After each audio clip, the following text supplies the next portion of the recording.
السلام علیکم دوستو آج 15 دسمبر 2019 اتوار کا دن ہے۔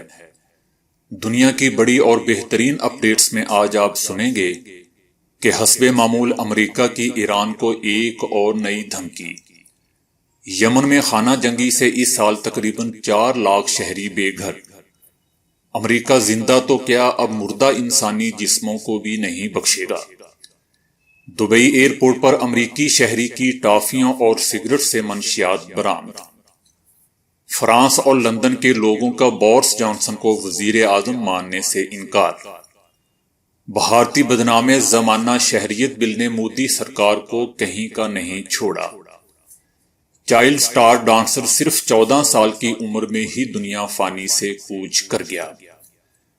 بھارت کا ایک انوکھا گاؤں بیٹی کی پیدائش پر۔ تو آئیے دوستو چلتے ہیں اب خبروں کی ڈیٹیل کی طرف، لیکن اس سے پہلے اگر ہو سکے تو میرے اس چینل کو لائک اور سبسکرائب ضرور کیجیے گا۔ دوستو حسب معمول امریکہ کی ایران کو ایک اور دھمکی۔ امریکہ نے خبردار کیا ہے کہ مشرق وسطی بالخصوص عراق میں امریکہ کے مفادات اور تنصیبات کو کسی قسم کا نقصان پہنچا تو اس کی قیمت ایران کو چکانا ہوگی، کیونکہ حالیہ ایام کے دوران عراق میں فوجی اڈوں پر میزائل اور راکٹ حملوں کے پیچھے ایران کا ہاتھ ہے، بقول امریکہ کے۔ ہم اس موقع پر ایران کو یاد دلاتے ہیں کہ ایران یا اس کے کسی وفادار ایجنٹ نے امریکہ یا اس کے اتحادیوں میں سے کسی کے مفادات کو نقصان پہنچایا تو ایران کے خلاف فیصلہ کن کارروائی کی جائے گی۔ ایک دوسرے بیان میں مائک پومپیو نے لبنان میں کرپشن اور دہشت گردی کے خلاف عوامی احتجاجی مظاہروں کی حمایت کی ہے اور کہا ہے کہ لبنانی حزب اللہ ملیشیا کے خلاف پابندیوں کے ساتھ دیگر تمام ممکنہ طریقے بروئے کار لائے جائیں گے۔ انہوں نے کہا کہ امریکہ نے حزب اللہ کو فنڈنگ فراہم کرنے میں ملوث 2 افراد پر پابندیاں عائد کی ہیں اور یہ سلسلہ آگے بھی جاری رکھا جائے گا۔ دوستو یمن میں خانہ جنگی کے باعث اس سال کے دوران تقریباً 4 لاکھ شہری بے گھر ہو چکے ہیں۔ اقوام متحدہ کی طرف سے جاری کردہ ایک رپورٹ میں بتایا گیا ہے کہ یمن میں جاری لڑائی کے نتیجے میں تقریباً 4 لاکھ افراد بے گھر ہوئے ہیں۔ شہریوں کی نقل مکانی کے واقعات میں مسلسل اضافہ ہو رہا ہے۔ عالمی برادری کی طرف سے یمن میں ہجرت کرنے والے شہریوں کی بہبود کے لیے خاطر خواہ رقم نہیں دی گئی۔ یمن میں 45 لاکھ سے زائد بچے تعلیم سے محروم ہیں۔ دنیا نے یمنی پناہ گزینوں اور جنگ سے متاثرہ شہریوں کی امداد کے لیے 2 ارب 60 کروڑ ڈالر دینے کا وعدہ کیا تھا۔ یمن میں اس وقت تقریباً 2 کروڑ لوگ جنگ کی وجہ سے غربت کی لکیر سے نیچے زندگی بسر کر رہے ہیں یا غیر ملکی امداد پر انحصار کرتے ہیں۔ یمن میں جاری جنگ کو 5 سال کا عرصہ گزر چکا ہے اور اسے صریحاً ہمارے عہد کا سب سے بڑا انسانی بحران قرار دیا گیا ہے۔ اس جنگ میں ہلاکتوں کا تخمینہ 10,000 سے 70,000 افراد کے درمیان ہے، جس کی اکثریت یمنی شہریوں پر مشتمل ہے، اور اندازہ ہے کہ 2/3 ہلاکتیں سعودی اتحادی افواج کی جانب سے کیے گئے ہوائی حملوں سے ہوئی ہیں۔ اقوام متحدہ کے انڈر سیکرٹری جنرل مارک کے مطابق یہ جنگ 30 سے زیادہ محاذوں پر لڑی جا رہی ہے۔ دوستو ایک امریکی کمپنی نے باقاعدہ لائسنس کے تحت مردہ انسانی جسموں کو گلاس لڑا کر کھاد اور دوسرے مفید مادوں میں تبدیل کرنے کے لیے سیاٹل فیکٹری کی تعمیر شروع کر دی ہے، جو 2021 میں اپنے کام کا آغاز کر دے گی۔ یاد رہے کہ مردہ جانوروں کے گل سڑ کر کھاد اور دوسرے نامیاتی مادوں کے سینکڑوں کارخانے اس وقت دنیا بھر میں کام کر رہے ہیں، اور اس دوران خارج ہونے والی حرارت سے بجلی بھی بنائی جا رہی ہے۔ دنیا میں عام طور پر مرنے والے انسانوں کو یا تو زمین میں دفنایا جاتا ہے یا پھر اس کی لاش جلا کر راکھ بنا دی جاتی ہے۔ کمپنی کا کہنا ہے کہ کسی بھی دوسرے جاندار کی طرح انسانی جسم بھی ایسے مفید مادوں سے بھرپور ہے کہ جو اگر زمین میں شامل ہو جائے تو معیاری کھاد کا کام کرتے ہوئے زمین کی زرخیزی میں اضافہ کر سکتے ہیں۔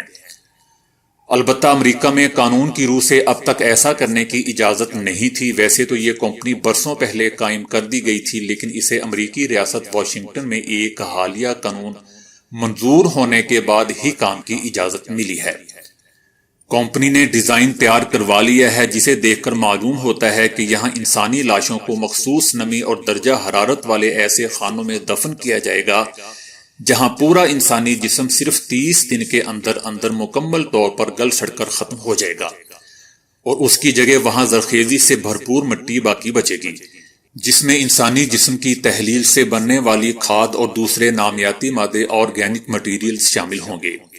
کمپنی کا کہنا ہے کہ انسانی لاشوں کو تلف کرنے کا یہ طریقہ سب سے زیادہ ماحول دوست ہے، جبکہ مرنے والے کے لواحقین کو اطمینان رہے گا کہ ان کے متوفی عزیز کا جسم ختم ہو کر ضائع نہیں ہوا بلکہ کسی مفید کام میں استعمال ہو گیا ہے۔ تاہم یہ سب کچھ بالکل مفت میں نہیں ہوگا، بلکہ ایک لاش کا معاوضہ $5500 لیا جائے گا۔ دوستو، اس پر میں صرف یہی کہوں گا کہ اگر امریکی قوم یہ کرنے پر آمادہ ہو گئی تو اس کی تباہی یقینی ہے۔ جب کسی قوم کی تباہی کا وقت آتا ہے تو وہاں ایسی ہی حرکتوں کا آغاز ہوتا ہے۔ اللہ معاف کرے۔ دوستو، دبئی ایئرپورٹ پر ایک امریکی شخص کے پاس موجود سامان سے ہیروئن برآمد ہوئی ہے۔ ملزم نے ممنوعہ اشیاء اپنے پاس موجود ای سگریٹس اور ٹافیوں میں چھپا رکھی تھی۔ 42 سالہ ملزم نے پکڑے جانے پر کہا کہ اس نے یہ سب اپنے ذاتی استعمال کے لیے رکھی تھی، اس کا انہیں فروخت کرنے یا اسمگل کرنے کا کوئی ارادہ نہیں تھا۔ عدالت کی جانب سے 22 دسمبر کو اس کا فیصلہ سنایا جائے گا، جس میں ملزم کو سخت سے سخت سزا ملنے کا امکان ہے۔ دوستو، ادھر برطانیہ کے اہم ترین انتخابات میں تاریخی منڈیٹ حاصل کرنے والے وزیر اعظم بورس جانسن کے خلاف سینکڑوں افراد سڑکوں پر نکل آئے۔ مظاہرین نے جانسن کو وزیر اعظم ماننے سے انکار کر دیا۔ برطانیہ کی تاریخی انتخابات میں کنزرویٹو پارٹی کی جیت نے بریگزٹ مخالف عوام کو ناراض کر دیا۔ مشتعل مظاہرین نے ان کے خلاف شدید نعرے بازی کی اور انہیں اپنا وزیر اعظم ماننے سے ہی انکار کر دیا۔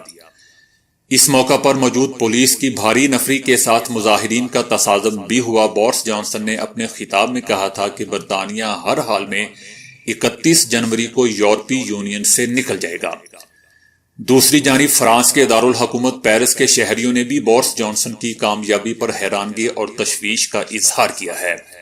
ان کا کہنا ہے کہ یہ وزیر اعظم نہیں ہو سکتا کیونکہ یہ ایک سلیکٹڈ ہے۔ دوستو، عالمی سطح پر بھی بھارتی شہریت ترمیمی بل کو امتیازی قرار دیا جا رہا ہے۔ متنازع شہریت بل پر بھارتی صدر رام ناتھ کووند نے دستخط کر دیے ہیں۔ تاہم بل کے خلاف پورے بھارت میں احتجاجی مظاہروں نے شدت پکڑ لی ہے۔ آسام میں پولیس کی فائرنگ سے اب تک 4 مظاہرین ہلاک ہو گئے ہیں اور اب یہ احتجاج رکنے والا نہیں۔ تجزیہ کاروں کا کہنا ہے کہ احتجاج کا پورے ہندوستان میں بڑھنے کا خطرہ بڑھتا جا رہا ہے۔ ابھی تک گوہاٹی میں فوج تعینات ہے اور کرفیو نافذ کر کے 10 اضلاع میں انٹرنیٹ سروس معطل کر دی گئی ہے۔ احتجاج کا مرکز شمالی مشرقی بھارت اور بالخصوص ریاست آسام اور تریپورہ ہے۔ بھارت میں جاپانی وزیر اعظم، بنگلہ دیش کے وزیر خارجہ اور وزیر داخلہ بھی بھارت کا دورہ منسوخ کر چکے ہیں۔ UN انسانی حقوق کے ادارے کا کہنا ہے کہ نیا شہریت قانون بھارتی آئین کی نفی کرتا ہے۔ بھارتی آئین میں تمام شہریوں کو یکساں حقوق دینے کا وعدہ کیا گیا ہے۔ اب بھارتی سپریم کورٹ نے قانون کا جائزہ لے کر اسے عالمی قوانین کے مطابق بنانے کی کوشش کرے گی۔ نئے قانون میں ہندوؤں، سکھوں، پارسی، عیسائی اور دیگر مذاہب کو ترجیح دی گئی ہے، جبکہ مسلمانوں کو اس بل میں یکسر نظر انداز کر دیا گیا ہے۔ دوستو، ادھر چائلڈ اسٹار ڈانسر جیک صرف 14 سال کی عمر میں دنیا فانی سے کوچ کر گیا۔ اسکاٹ لینڈ یارڈ کے کم عمر اداکار کا انتقال 1 دسمبر کو ہوا، البتہ اہل خانہ کی جانب سے اس خبر کو خفیہ رکھا گیا تھا۔ جیک اپنے کمرے میں تشویشناک حالت میں پایا گیا تھا۔ اہل خانہ جب انہیں ہاسپٹل لے کر پہنچے تو ڈاکٹرز کے مطابق وہ مر چکا تھا۔ جیک نے T V series one of US میں یادگار کردار نبھایا، جبکہ وہ 2012 میں الائٹ اکیڈمی آف ڈانس کا حصہ بھی بنا۔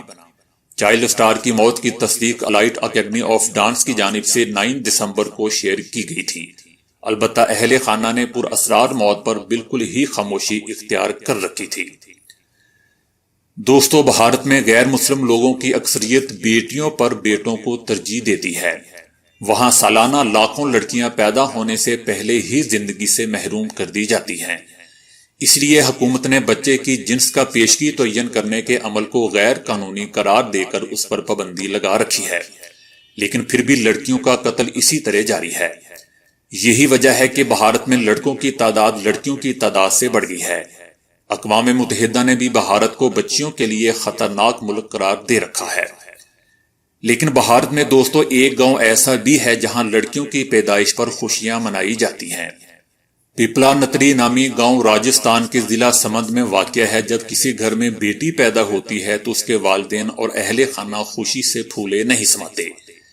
بیٹی کی پیدائش پر وہ مٹھائیاں تقسیم کرتے ہیں اور پھر سب کے سب ہاتھوں میں چھوٹے چھوٹے پودے اٹھائے جنگل کی طرف نکل پڑتے ہیں، کیونکہ وہاں بیٹی پیدا ہونے پر 111 درخت لگانے کی روایت یا رسم پائی جاتی ہے۔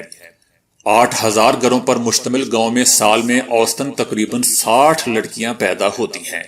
گاؤں کے لوگ سالانہ 6500 سے زیادہ پودے لگاتے ہیں۔ اب تک وہاں 2.5 لاکھ سے زیادہ درخت لگائے جا چکے ہیں۔ پودے لگانے کی روایت گاؤں کے سابق سرپنچ شیام سندر نے کئی برس پہلے اپنی بیٹی کی موت کے بعد شروع کی تھی۔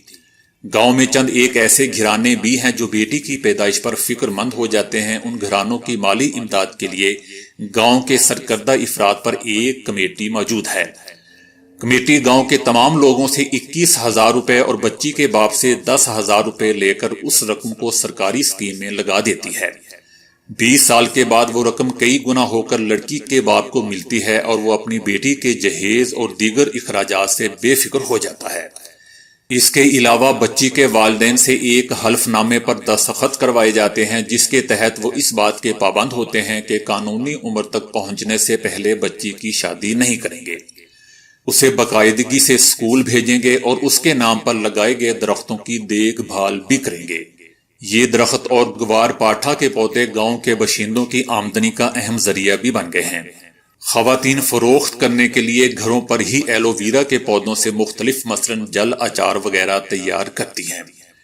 اس گاؤں میں درخت کاٹنے پر بھی پابندی عائد ہے۔